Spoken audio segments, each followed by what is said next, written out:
കൊല്ലത്തെ one of the best cafe ആയിട്ടുള്ള അസാഡ cafe ആണ് ഇന്ന് നമ്മൾ ഇൻട്രൊഡ്യൂസ് ചെയ്യാനായിട്ട് പോകുന്നത്. ആലപ്പുഴയിൽ സ്റ്റാർട്ട് ചെയ്ത് ആലപ്പുഴക്കാർക്ക് ഒരുപാട് ആംബിയൻസും വൈബൊക്കെ പ്രൊവൈഡ് ചെയ്ത് അസാഡ കഫേ നമ്മുടെ കൊല്ലത്ത് സ്റ്റാർട്ട് ചെയ്തിട്ട് കുറച്ച് നാളായി. അപ്പോൾ ഇവിടുത്തെ ഏറ്റവും വലിയ ഹൈലൈറ്റ് ഈ ഒരു അഷ്ടമുടിക്കായലിന്റെ തീരത്താണ് എന്നുള്ളത് തന്നെയാണ്. കൂടാതെ അവിടുത്തെ ഒരു ആംബിയൻസും വൈബും ഒക്കെ വേറെ ലെവൽ തന്നെയാണ്. അപ്പോൾ അഷ്ടമുടിക്കായലിന്റെ തീരത്തിരുന്ന് ഇങ്ങനെ ഫുഡ് കഴിക്കുമ്പോൾ കിട്ടുന്ന സുഖമൊന്നും വേറെ തന്നെയാണ്. അവിടെ ഒരുപാട് സീറ്റിംഗ് സ്പേസ് ഉണ്ട്. അപ്പോൾ നമ്മൾ ചൂസ് ചെയ്തത് അഷ്ടമുടിക്കായലിന്റെ തീരത്ത് തന്നെയുള്ള ഹട്ടിലായിട്ടാണ്. അപ്പോൾ അതിന്റെ ഓപ്പോസിറ്റ് ആയിട്ട് നമുക്ക് ലീല റാവിസ് ഒക്കെ കാണാനായിട്ട് സാധിക്കും. ഇവിടുത്തെ മറ്റൊരു ഹൈലൈറ്റ് ആണ് ഇവിടുത്തെ മെനു. അപ്പോൾ ഒരുപാട് വെറൈറ്റി ഡിഷസ് നമുക്ക് ഇവിടെ അവൈലബിൾ ആണ്. അപ്പോൾ നമ്മളൊരു ചോക്ലേറ്റ് ക്രഞ്ചി ഷേക്കാണ് ആദ്യം ഓർഡർ ചെയ്തിട്ടുള്ളത്. അപ്പോൾ നമ്മുടെ ഐറ്റം ഇങ്ങെത്തി 150 രൂപയാണ് ഈ ഒരു ചോക്ലേറ്റ് ക്രഞ്ചി ഷേക്കിന് അവർ ചാർജ് ചെയ്യുന്നത്. അത് കഴിഞ്ഞിട്ട് നമ്മളൊരു ക്വാർട്ടർ അൽഫാം കൂടെ ഓർഡർ ചെയ്തിട്ടുണ്ടായിരുന്നു. ഇതിന്റെ പ്രൈസ് എത്രയെന്ന് ഓർമ്മ വരുന്നില്ല.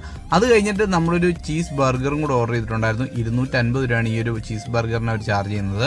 എല്ലാ ഐറ്റവും അടിപൊളിയായിരുന്നു. കൂടാതെ അവിടുത്തെ ഒരു വൈബും കൂടെ ആകുമ്പോഴത്തേക്ക് വേറെ ലെവൽ തന്നെയാണ്. അപ്പോൾ നിങ്ങൾ ഇവിടെ വന്ന് ട്രൈ ചെയ്തിട്ടുണ്ടെങ്കിൽ നിങ്ങളുടെ അഭിപ്രായം ഒന്ന് കമന്റ് ചെയ്യുക. കൊല്ലത്തെ പുതിയൊരു ഫുഡ് സ്പോട്ടായിട്ട് വരുന്നവരെ ബൈ ഫ്രം ഫുഡീസർ പത്തനംതിട്ട.